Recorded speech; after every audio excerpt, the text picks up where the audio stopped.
किसी ने ठीक ही कहा है। मैदान से हारा हुआ इंसान तो फिर से जीत सकता है, लेकिन मन से हारा हुआ इंसान कभी नहीं जीत सकता। इसलिए मन से कभी हार मत मानना। तो नमस्ते प्यारे बच्चों, ये जो बात कही है ये आपके ऊपर भी बड़ी फिट बैठती है कि हमें लगातार कोशिश जारी रखनी चाहिए। आज नहीं तो कल सफलता जरूर मिलेगी। और अगर हार का सामना होगा तो हार से हमें सीख लेनी चाहिए। ये नहीं है कि मन से हार कर बैठ जाएं कि ये हमारे से कोई काम नहीं होगा। तो हमें लगातार कोशिश जारी रखनी चाहिए। कोशिश करने से ही लगातार हमें सफलता मिलेगी। तो आगे बढ़ते हैं। तो अगर आपको ये सभी जानकारियाँ अच्छी लगती हैं तो आप चैनल को सब्सक्राइब जरूर कर लीजिए।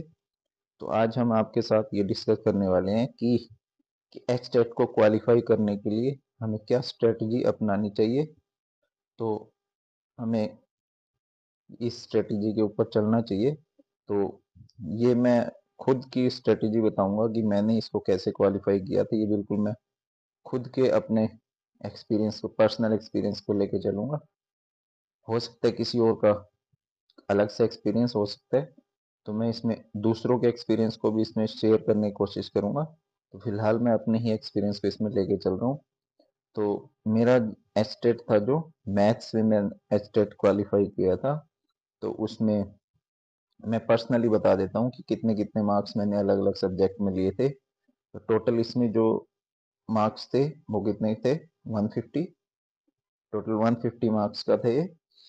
तो इसमें मेरा जो सब्जेक्टिव था, जो सब्जेक्ट में मेरे मार्क्स थे, वो मेरे मार्क्स आए थे 53 आउट ऑफ 63।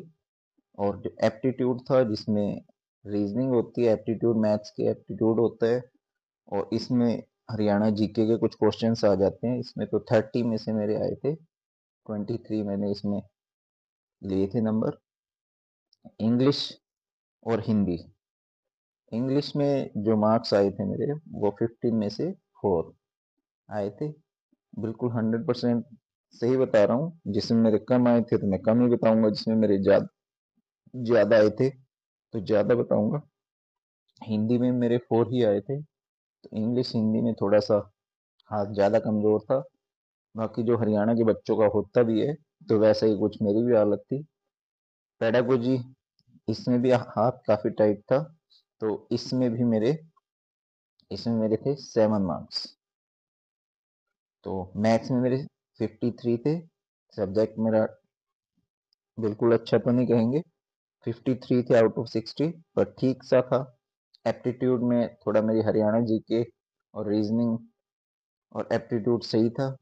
तो इसमें 23 आउट ऑफ 30 आए हैं। इंग्लिश में थोड़ा सा ज़्यादा वीक था स्टार्टिंग से ही, तो हिंदी में भी। और पेडागोजी में के बारे में तो इसका तो पता ही नहीं लगता था कि क्वेश्चन चल कौन सा रहा है, कहाँ से चल रहा है। तो ये इस तरह से मेरे मार्क्स आए थे। और टोटली अगर इनको टोटल कर लें हम, हमारे इसमें मार्क्स बनते हैं। तो 91 मेरे मार्क्स आए थे। तो इसमें मेरा मैथ्स का क्वालिफाई हो गया था फर्स्ट टाइम। इस तो ये मेरी जो इसमें स्ट्रेटेजी मेन थी, मेरी स्ट्रेटेजी थी कि अपने सब्जेक्ट पे मेन फोकस करना। और हरियाणा जीके तो थोड़ा, अपना जो हरियाणा जीके इसलिए ठीक थी क्योंकि लगातार हरियाणा के जो ये HSSC के पेपर दे रहे थे, तो उसके एग्जाम की वजह से हरियाणा जीके और एप्टीट्यूड सही था, रीजनिंग सही थी, और मैथ्स थोड़ा ज़्यादा स्टार्टिंग से ही इसमें शौक था मैथ्स का। तो इसलिए ये 2 सब्जेक्ट मेरे ज़्यादा बेस्ट थे। बाकी जो स्ट्रेटजी है, अगर किसी का जैसे अपना मेन सब्जेक्ट में इतना अच्छा नहीं है, सभी का इतना अच्छा सब्जेक्ट नहीं होता, तो अगर इतना अच्छा सब्जेक्ट नहीं है, वो क्या करे, हिंदी को बहुत अच्छा कर ले अपना। हिंदी में जैसे मेरे 15 में से 4 हैं, तो कई बच्चे ऐसे होते हैं 15 में से 10, अगर यहाँ 10 आ जाते हैं, ये 10 आ जाते हैं जैसे आउट ऑफ 15। पेडागोजी, इसमें आराम से 20 नंबर आ जाते हैं। ये बच्चों के 20-20 नंबर आते हैं पेडागोजी में, 20 नंबर ये आते हैं बच्चों के। ये पेडागोजी में 20 नंबर, तो ये 20 नंबर पेडागोजी में आराम से आते हैं। तो इंग्लिश में और 15 में से अगर कोई बहुत ज़्यादा कमज़ोर है तो 7 ले सकता है, इसमें से थोड़ी सी तैयारी कर ले अगर। एप्टीट्यूड में चलो यहाँ मेरा थोड़ा ज़्यादा ठीक था, तो अगर एप्टीट्यूड में 20 भी ले लेगा तो भी चल जाएगा। और यहाँ पे 60 में से किसी के, चलो 60 में से कितने मिनिमम भी ले ले अगर, तो 40। मेरे 53 है तो 40 वो ले ले। फिर भी यहाँ पे अगर देखोगे आप, तब भी उसके बहुत अच्छे नंबर आ सकते हैं। 97 के आसपास उसके मार्क्स बन जाते हैं। तो मेन स्ट्रेटेजी का मेन मेन जो मैं बात कह रहा हूँ, वो मेन बात ये है कि वो किस पे मेन फोकस कर ले। जो अपना सब्जेक्ट है उसको तो अच्छी तरह से थोरोली रीड कर ले। और एप्टीट्यूड, अगर एचएसएससी ये पेपर लगातार दे रहा है तो उसका एप्टीट्यूड ठीक ही होगा। यहाँ पे तो 15 तो आ ही जाते हैं, 15 एप्टीट्यूड में। इंग्लिश को थोड़ा सा तैयार रखे अपनी। हिंदी, अब मैथ्स, अब जैसे किसी का इंग्लिश सब्जेक्ट है, जैसे कोई इंग्लिश से एचटेट देना दे रहा है, तो उसको डबल फायदा होता है। उसको फायदा एक तो यहाँ होता है 60 नंबर में, तो यहाँ वो इसीलिए इंग्लिश के में ठीक रहते हैं। 60 में से लगभग 40 तो यहाँ ले जाएगा वो, और 15 नंबर की इंग्लिश यहाँ है, तो 60 और 15 75। इंग्लिश वाले को डबल बेनिफिट है, 75 नंबर की तो इंग्लिश इंग्लिश आ जाती है उस पे। ये इंग्लिश के एचटेट के लिए कह रहा हूँ। हिंदी में भी, हिंदी में वो लगभग ज्यादा नहीं तो आधे तो मान के चलूं 8 पेडागोजी में आ जाते हैं अगर वो पढ़े।